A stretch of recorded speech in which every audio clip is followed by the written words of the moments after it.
தர்பூசணி தர்பூசணி ஐயா வாங்க அம்மா வாங்க தர்பூசணி தர்பூசணி நான் எவனும் வர மாட்டான் டேய் நாயே காய் வாங்கிக்கான் இது தர்பூசணி வாங்கினா சம்மர் சேலிங் உடம்புக்கு கூலிங் மூளைக்கு கேடு உடம்புல சூடு எது வந்தாலும் உடனே குறைக்கும் சரி எவ்வளவு காய 1 100 ரூபாய் 2 30 ரூபா இது 1 100 ரூபாய் 2 30 ரூபாவா நல்லா ஆஃபர் இருக்குது இந்த 2 கொடு கொடுக்குறேன் இந்தாண்ணா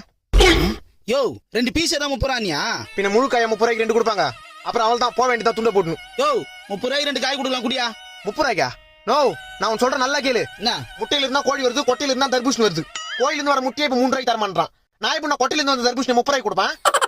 இது அப்ப காசு கொடு நான் கிளம்புறேன் நோ இது அயோத்தியில விளைஞ்ச ஆபத்தான தர்பூசு கடை வரைக்கும் வந்துட்டு காசு கொடுத்து வாங்காம போனா கொஞ்ச நாள்ல உடம்பெல்லாம் நோவாயிடும் போக போக சங்கடம் இல்லாத சாவாயிடும் என்னப்பா சொல்ற ஆமா இந்தப்பா நான் நம்பிட்டேன் இந்த ஒண்ணு கொடு இந்தா 2 கிலோ வாங்கு லூஸ் மாதிரி யோசிக்காம வீட்டுக்கு எடுத்து ஜூஸ் போட்டு குடி சரிப்பா இன்னும் 2 காய் எக்ஸ்ட்ரா எடுத்துக்கலாம் போல இருக்குது